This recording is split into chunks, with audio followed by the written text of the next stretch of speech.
예, 귀한 찬양 감사드립니다. 네, 계속해서 갈라디아서 본문으로 하나님의 말씀을 전하고자 합니다. 갈라디아서는 전체가 6장으로 구성이 되어 있는데 두 장씩 끊어서 크게 세 부분으로 나눠서 생각해 볼 수가 있습니다. 먼저 1장부터 2장까지는 바울이 자신의 개인적인 이야기들을 하는 내용입니다. 자신이 예루살렘으로 회심하고 예루살렘으로 갔던 이야기들을 하면서 자신이 참된 그리스도로부터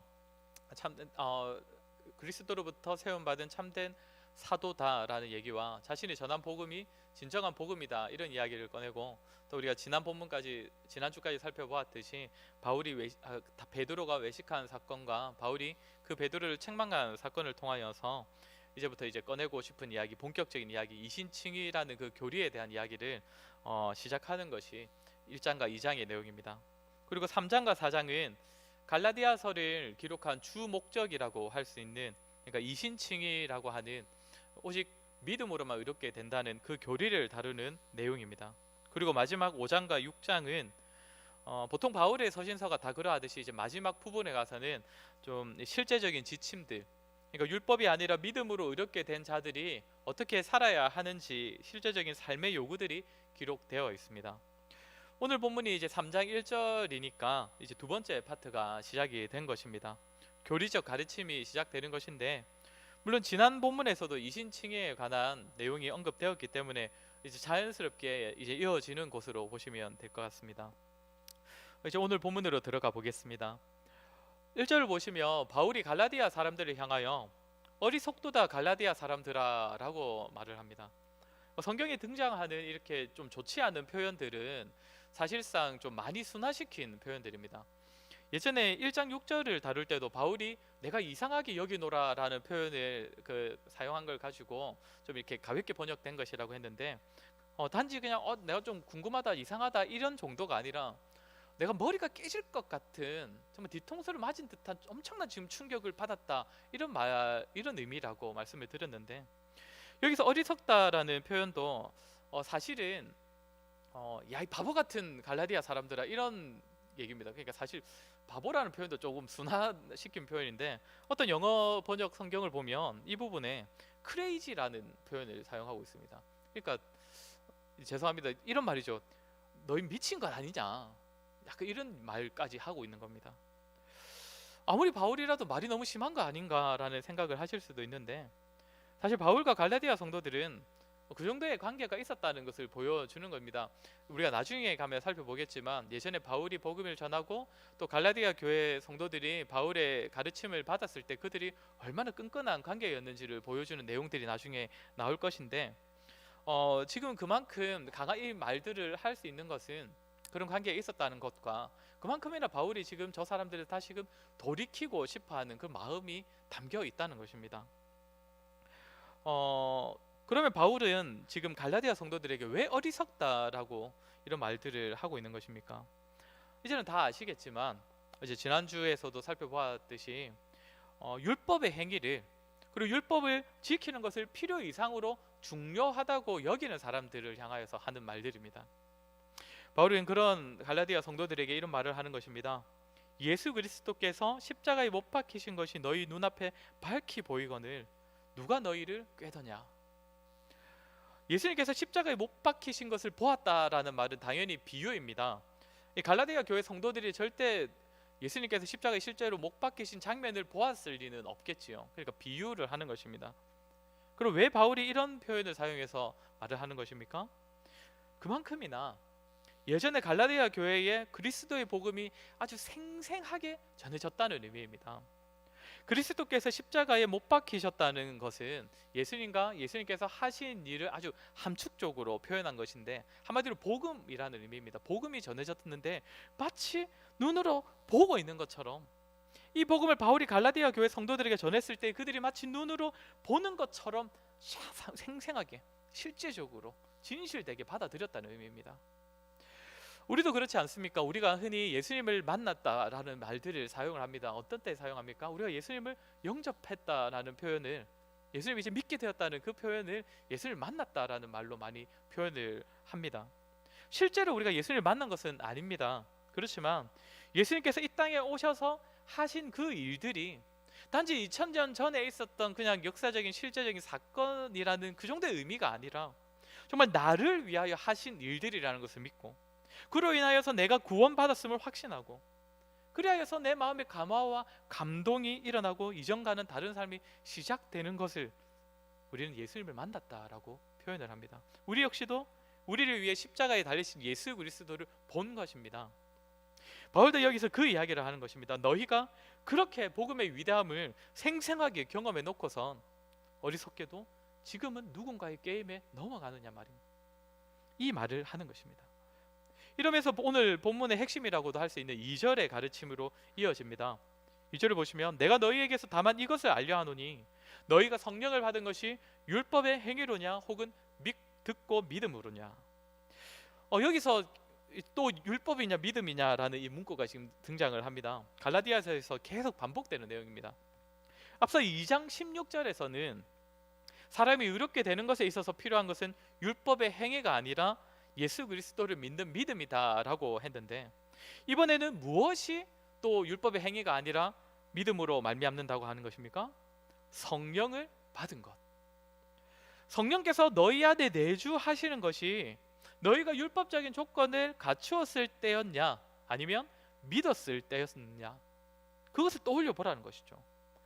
성도는 믿음으로 말미암아 성령을 받게 되었다, 이것을 말하는 것입니다. 본문 다음 장에 나오는 갈라디아서 4장 6장에서도 또 우리가 잘 알고 있는 로마서 8장 15절에서도 우리는 양자의 영, 그리스도의 영을 받았기 때문에 성령으로 말미암아 하나님을 아버지라고 부를 수 있다라고 합니다. 즉 성도가 하나님을 믿고 하나님을 아버지로 고백하는 것은 성령께서 그 가운데 내주하시기 때문입니다. 우리가 지금 하나님을 아버지라고 고백한다면 그것은 우리 안에 성령님께서 계시다는 증거입니다. 그러면 그렇게 성도의 마음 가운데 성령께서 내주하셔서 하나님을 아버지라고 고백하는 그 삶이 언제 시작이 됩니까? 율법의 행위를 통하여서 성도에게 요구되는 무언가를 성도가 성취했을 때 시작이 되었습니까? 이 문제는 생각보다 간단합니다. 우리 자신을 보아서도 알 수 있겠지만 사도행전을 보면 이방인들이 복음을 듣고 성령을 받은 사건들이 기록이 되어 있습니다. 그때 보면 율법에 대하여 전혀 무지했던 그 이방인들이 율법은 들은 적도 없고 행한 적도 없이 오직 복음만 듣고 믿었을 때에 그 이방인들에게도 성령께서 임하셨다는 것을 사도행전은 여러 곳에서 증거하고 있습니다. 그러니까 하나님께 의롭다고 여김을 받는 것도 오직 믿음이고, 하나님께 의롭다고 여겨진 자가 성령을 받고 하나님을 아버지라고 고백하는 것 역시도 오직 믿음으로 인한 것입니다. 이 구절에서 바울이 하는 말이 그것입니다. 이제 3절로 오면 다시 한번 너희가 이같이 어리석느냐라는 말을 합니다. 그리고는 성령으로 시작하였다가 이제는 육체로 마치겠느냐. 이것을 좀 전에 말씀드린 1절과 2절의 내용을 종합해서 다시 한번 바울이 던지는 말입니다. 1절에서 바울은 너희가 예수님께서 십자가에 못 박히신 것을 밝히 보았거늘, 즉 그리스도의 복음을 믿음으로 받았으면서도 어리석음을 범하느냐라고 했고, 2절에서는 너희가 믿음으로 성령을 받지 않았느냐라고 했습니다. 이제 3절은 너희가 성령으로 시작하였다가 라고 하는데, 그러니까 믿음으로 말미암아 성령 하나님을 받았으면서 또 예수 그리스도의 복음을 믿음으로 받았으면서 그런 경험이 있는 너희가 이제는 육체로 마치겠느냐, 이제 와서는 율법의 행함을 의지하려고 하느냐라는 것입니다. 복음을 받아들이는 것도 자격이 아니라 믿음으로 가능한 것이고, 성령을 받은 것도 행위가 아니라 믿음으로 말미암은 것인데, 그렇게 오직 믿음으로 하나님께 의롭다고 여김을 받았고 구원을 받았는데, 그리고 성령님도 믿음으로 받게 되었는데, 이제 와서 율법과 행위를 의지하려는 것은 너무나 어리석은 행위다, 이 말을 바울이 하는 것입니다.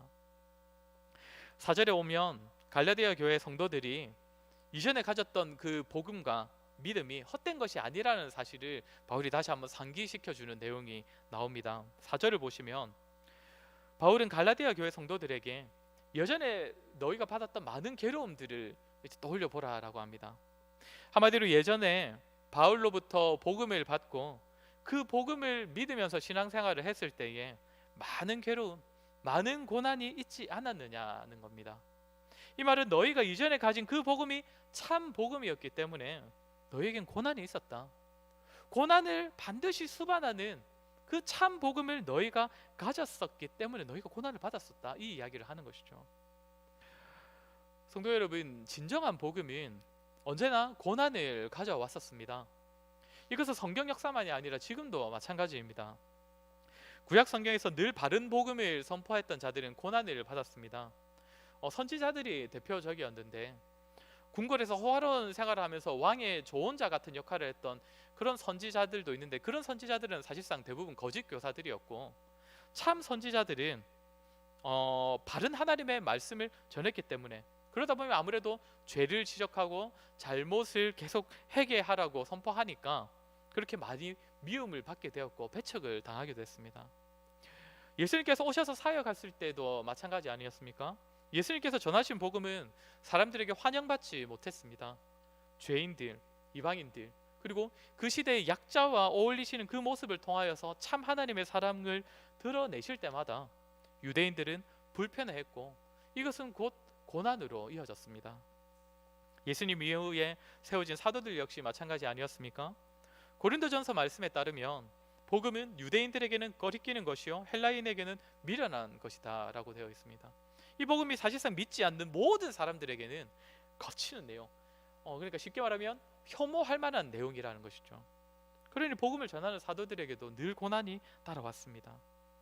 오늘 본문에서는 갈라디아 교회 성도들도 바울에게서 받은 복음을 믿고 따르다가 많은 괴로움을 받았었다고 합니다.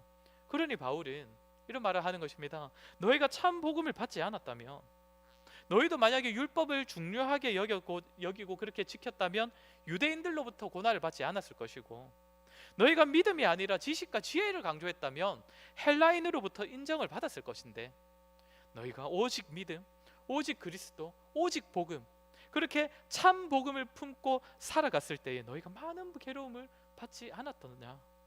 참 복음의 증거인 고난을 경험하지 않았었냐? 그러니까 너희가 이전에 가지고 있던 것이 참 복음이 맞다라는 말을 하는 것입니다.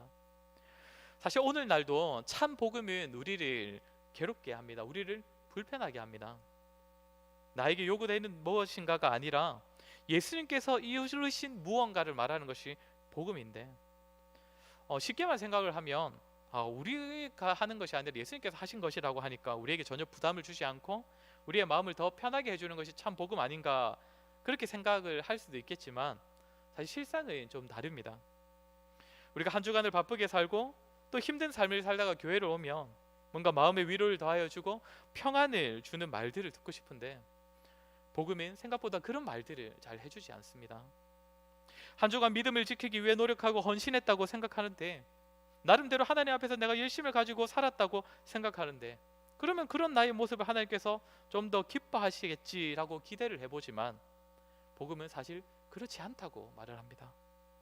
나보다 못난 사람들, 나보다 신앙생활을 열심히 하지 않는 사람들, 나보다 더 세속적으로 살아가는 사람들이 있는데, 그 사람과 내가 하나님 보시기에는 다르지 않다고 합니다. 똑같은 죄인이고, 그리고 똑같은 복음을 받아서 하나님 앞에선 똑같은 의인이 되었다고 말을 합니다. 내가 더 나은 줄 알았는데 복음은 그것이 아니라고 말을 합니다. 솔직히 복음의 이런 점들은 우리의 마음을 좀 괴롭게도 하고 우리의 마음을 때때로 불편하게도 하고 좀 답답하게도 합니다. 그러나 우리가 꼭 기억할 것은 복음, 의롭다함, 구원, 믿음에 있어서 우리의 행위와 우리가 나름대로 하나님 앞에서 노력했다고 하는 그 모든 행함들은 다 의미가 없습니다. 다만 그것은 세상을 살아가는 우리 자신에게 의미가 있는 것이지, 하나님께서 우리를 보시는 그 시선과 하나님께서 우리를 향한 그 마음에는 그런 우리의 행함이 의미가 없다는 것입니다. 이런 점에서 복음이 우리의 마음을 조금 답답하게 할 수 있는데, 만약 실제로 정말 그런 마음을 느끼시는 분이 계시다면, 복음 때문에 마음이 좀 답답하다라는 생각을 하시는 분이 계시다면, 내가 참 복음을 가지고 있는 것이구나, 내가 진정한 복음을 받은 것이구나 라고 생각하시면서 오히려 기뻐하시기 바랍니다. 복음은 죄인인 인간이, 죄인의 속성을 가진 이 인간이 100% 복종하거나 100% 사랑할 수 없는 것이 참 복음이기 때문입니다. 마지막 5절은 사실 2절과 동일한 내용인데 이제 주어가 조금 다릅니다. 2절은 성령을 받은 너희, 그러니까 갈라디아 교회 교인들이 성령을 받은 것이 율법이냐 믿음이냐 이 말을 한 것이고, 5절은 성령님을 보내주신 성부 하나님께서 갈라디아 교회 교인들에게 성령을 보내주신 그 일을 하신 것이 율법의 행위 때문이냐 아니면 너희가 듣고 믿었을 때이냐라는 것입니다. 2절은 교인들을 중심으로, 그리고 5절은 성부 하나님을 중심으로 말을 한 것입니다. 오늘 본문의 내용을 정리하자면 바울이 이신칭의 교리를 말하려는데, 사실 이것은 갈라디아 교회 성도들이 자신들의 경험을 떠올려 보기만 해도 너무나 당연한 것이기 때문에 거짓 교사들의 가르침에 넘어간 것에 대하여서 바울이 좀 강한 어조로 여러 가지 질문들을 던지는 것입니다. 너희가 믿음으로 예수 그리스도의 복음을 받지 않았더냐? 너희가 믿음으로 성령님을 받지 않았더냐? 그렇게 믿음으로 성도된 너희가 왜 이제 와서 율법의 행위에 매이고자 하느냐? 너희는 참 복음을 받았기 때문에 고난까지 받지 않았더냐? 우리 아버지 하나님께서는 행위로 자격을 갖춘 자가 아니라 믿는 자에게 성령을 주시는 분이 아니더냐? 라는 질문을 하는 것입니다. 이렇게 여러 번의 질문을 던지면서 너희가 경험했지 않느냐? 너희가 이미 다 알고 있지 않느냐? 이신칭이 오직 믿음으로가 모든 것의 답이라는 것을 다 배웠고 너희가 실제로 경험하지 않았더냐? 라도 하는 것이, 이런 말들을 하는 것이 오늘 본문의 내용입니다. 이제 몇 가지 우리가 생각해 볼 부분들을 나누도록 하겠습니다. 먼저 말씀드릴 것은 분별력에 관한 이야기입니다. 당연히 영적인 분별력을 말하는 것입니다. 오늘 본문에서 바울은 갈라디아 교회 성도들을 향하여서 어리석은 자라고 지칭하는데, 이 표현은 좀 가격한 표현이라고 했습니다. 사실 이렇게까지 센 표현을 사용할 수 있는 이유는 바울의 겉면을 듣고는, 그러니까 이 갈라디아서 편지를 받은 이 자들이 이 편지의 내용을 보고서는 반드시 다시금 바른 복음의 길로 돌아올 것이라는 확신이 있었기 때문입니다. 그저 바울의 이런 강한 표현을 듣고서 그저 기분이 나빠서 마음을 돌아서 버릴 그런 사람들이라면, 그런 마음이 바울에게 있었다면 오히려 바울은 센 표현을 사용하지 않았고 부드러운 어조를 사용을 했었을 것입니다. 한마디로 이 편지를 받는 갈라디아 교회 성도들에게 분별력이 있다는 그 확신이 있었기 때문에 바울은 어쩌면 이 강한 표현들을 사용했던 것입니다. 오늘 1절을 보시면 갈라디아 교회 성도들을 어리석은 길로 빠지게 한 어떤 존재가 있었다는 것을 우리가 알 수 있는데, 누가 너희를 깨더냐라고 합니다. 누가 갈라디아 교회 성도들을 잘못된 복음의 길로 인도했습니까? 네, 우리가 배운 대로는 거짓 교사들입니다.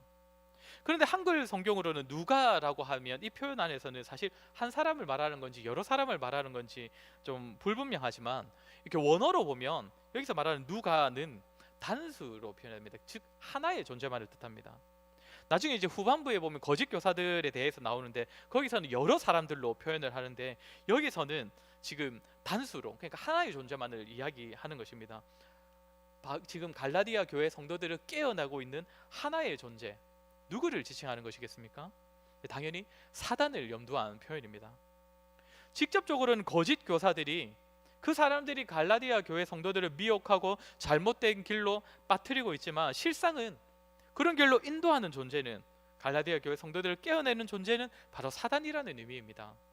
그러니까 사실 지금 갈라디아 교회 성도들이 오직 믿음, 오직 복음이라는 교리를 받아들이고 의지하느냐, 아니면 거짓 교사들의 가르침에 빠져서 자신의 행위와 자신의 힘과 노력을 의지하느냐, 이 문제는 뭔가 지식의 문제와 또 뭔가 관점의 차이가 가져오는 문제가 아니라 사실은 영적인 문제라는 것입니다. 사단의 게임에 넘어가느냐 아니면 믿음으로 굳게 서느냐. 그런데 이 사단의 게임을 받은 갈라디아 교회 성도들은 어떤 자들입니까? 1절의 표현대로라면 예수 그리스도께서 십자가에 못 박히신 것을 눈으로 밝히 본 자들입니다. 바울의 복음을 진실되게 받아들이고 그래야 해서 그리스도를 믿는 믿음으로 자신에게 일어난 구원의 사건을 생생하게 체험했던 자들입니다. 예수 그리스도를 만난 자들입니다. 그러니까 여기서 사단의 게임에 넘어간 자들은 불신자들이 아닙니다. 예수님을 만난 자들, 그것도 예수님의 십자가 사건을 눈으로 보았다라고 고백할 만큼 확실한 신앙 고백을 하였던 자들입니다. 그들이 지금 사단의 게임에 넘어갔던 것입니다. 바울 입장에서는 얼마나 안타까웠겠습니까? 분명 자신을 통해 참된 복음을 받았고 믿음으로 의롭다함을 받은 자들이, 성령님을 받은 자들이 바울에게도 그런 모습을 보였던 자들이 이제는 사단의 게임에 넘어가서 율법에 매달려 헉헉거리면서 종노릇 하듯이 신앙생활을 하고 있으니 바울 입장에서는 너무나 안타까웠을 것입니다. 그런데 제가 좀 전에 바울이 여기서 그 거친 표현을 사용하는 것은 이 갈라디아 교회 성도들이 바울의 말을 듣고서는 다시금 돌이킬 것이라는 확신이 있었기 때문이다라고 말씀을 드렸는데, 이것은 바울이 모든 믿는 자들에게는 이미 하나님께서 주시는 영적 분별력이 있다는 것을 알았기 때문입니다. 요한복음 10장 3절부터 5절까지의 말씀을 보면 제가 읽어드리겠습니다. 문지기는 그를 위하여 문을 열고 양은 그의 음성을 듣나니 그가 자기 양의 이름을 각각 불러 인도하여 내느니라.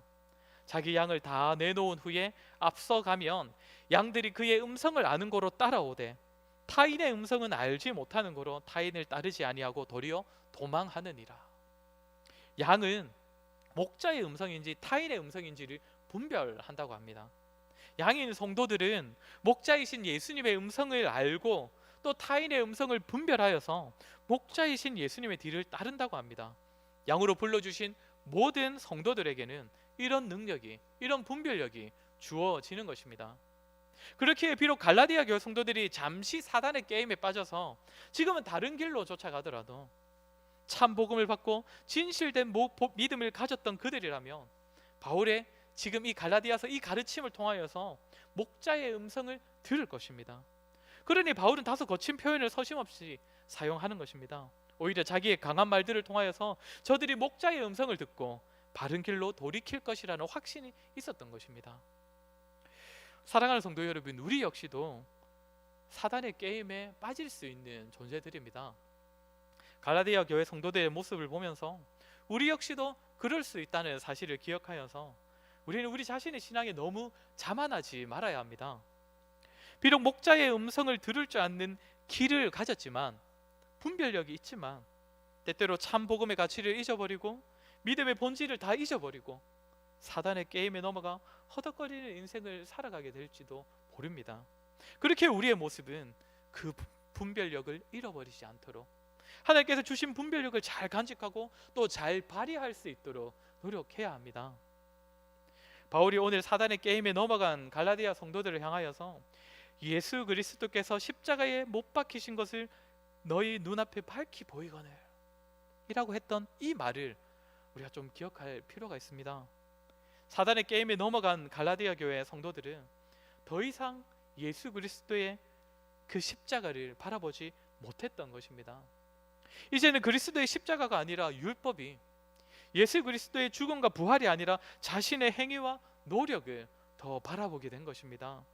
예수님과 복음을 주목하면 사람의 율법이, 사람의 행위가 그 십자가의 공로에 다 가려져서 그 사람의 행위는 얼마나 보잘것없는 것인지를 정말 깨닫게 될 것인데, 이전에 보았던 그 예수님의 십자가를 보지 않고 있으니 이제는 율법과 행위가 눈에 들어오는 것입니다.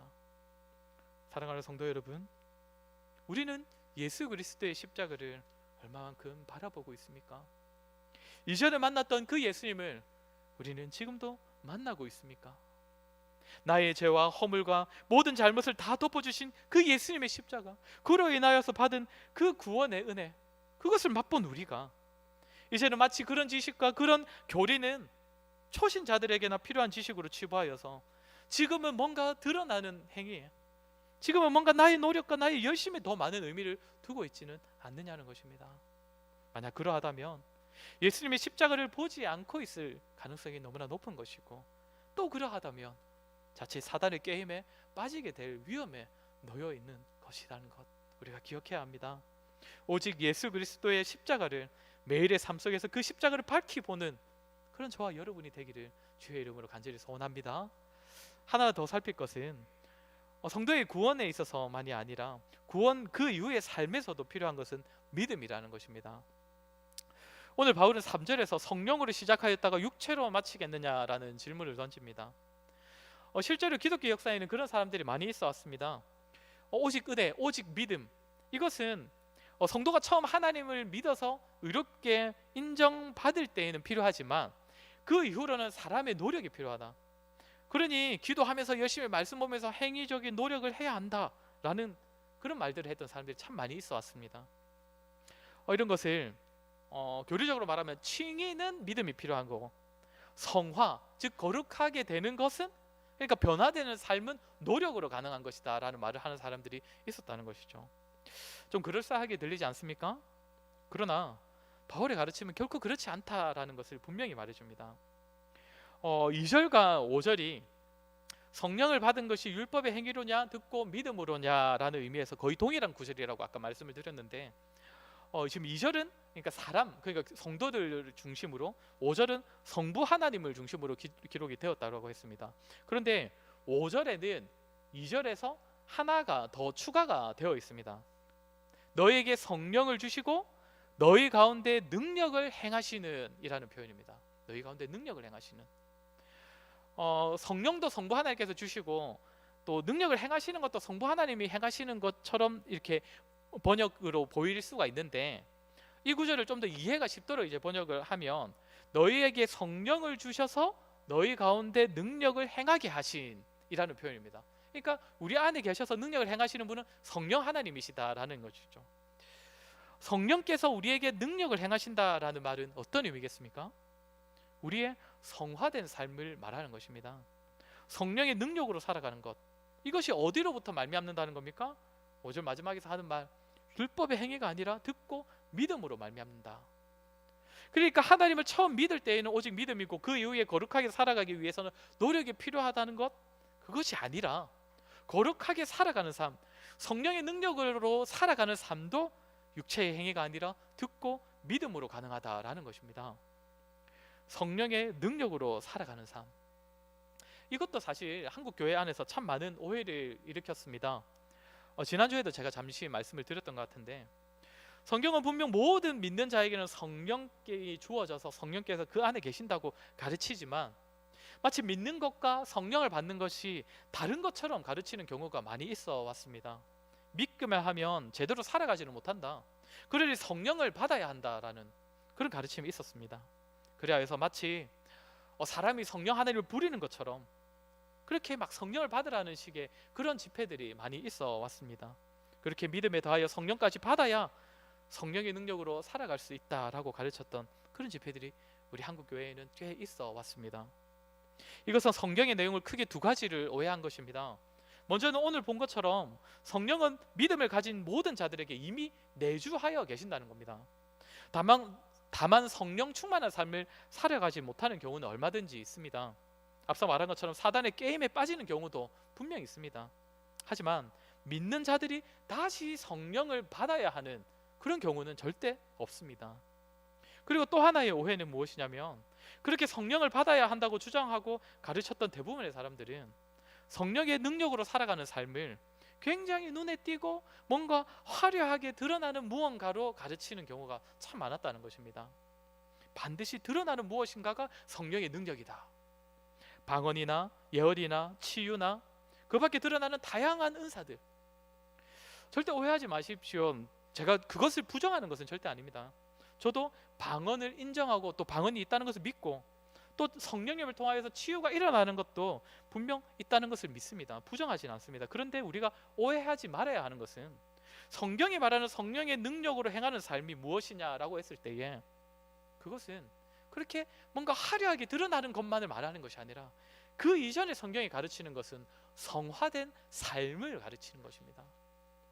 우리는 성령으로 사는 삶, 성령의 능력을 행하는 삶과 그리스도인이 성화되는 것을 다르게 생각하는 경향이 있는데, 그게 그겁니다. 같은 겁니다. 성화가 우리가 거룩하게 되는 것인데, 사람이 거룩하게 되는 것은 성령께서 거주하셔서 성령의 능력을 나타내시는 것 외에는 절대 방법이 없습니다.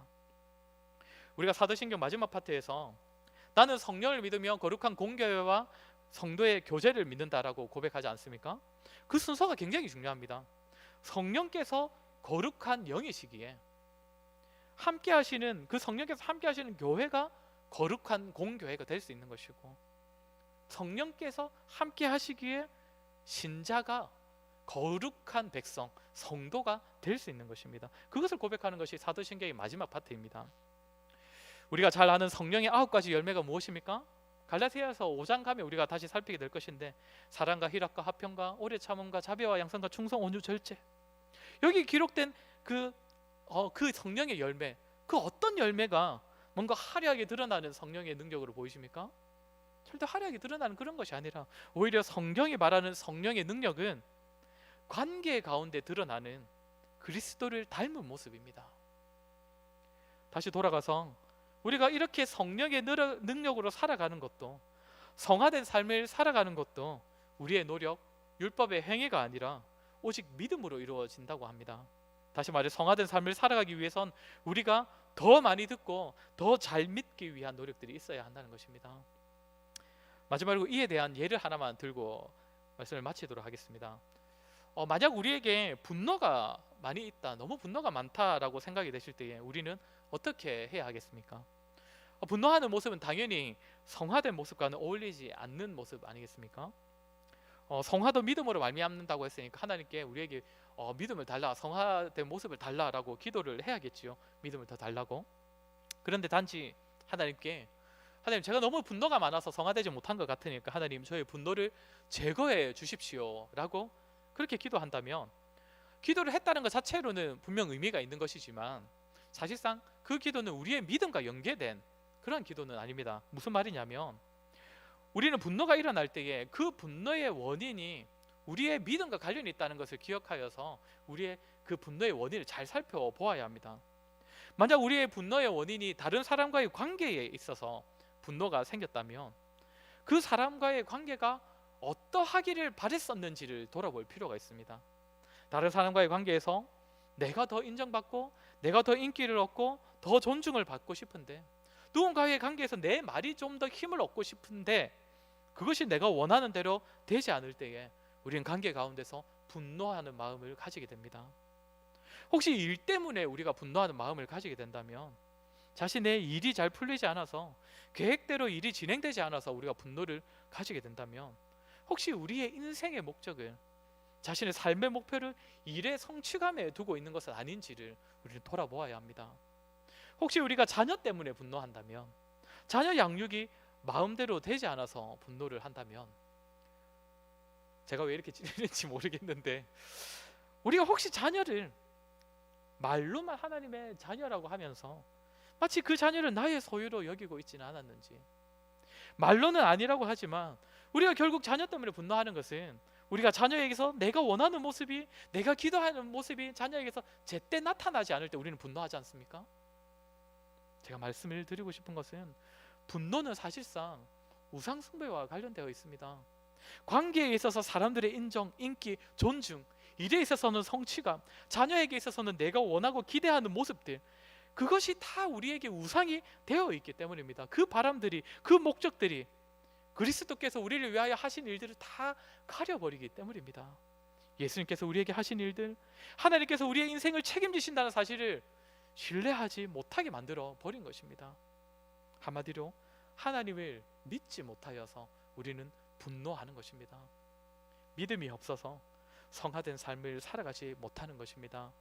그렇게 우리는 분노할 때에 분노를 없애달라는 기도만을 할 것이 아니라 정말 예수 그리스도를 전적으로 신뢰하지 못하고 하나님을 전적으로 기뻐하지 못했던 우리의 믿음 없음을 용서해 달라고 먼저는 회개로 나아가야 합니다.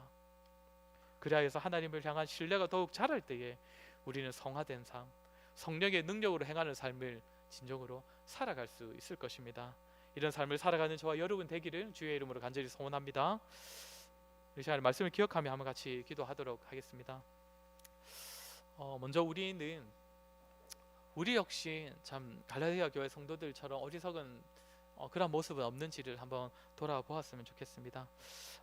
그래야 해서 참 우리의 행위와 우리의 노력들을 또 의지하고 있는 그런 우리의 모습은 없는지를 한번 돌아보면서 우리가 기도했으면 좋겠습니다. 우리가 기도할 때에 하나님, 나의 노력과 나의 행위를 의지하는 것이 아니라 우리에게 이미 계시하여 주신, 우리에게 이미 밝히 드러내 주신, 우리가 만난 예수 그리스도를 더욱 의지하는 삶을 살아가는 우리가 되게 하여 주시옵소서.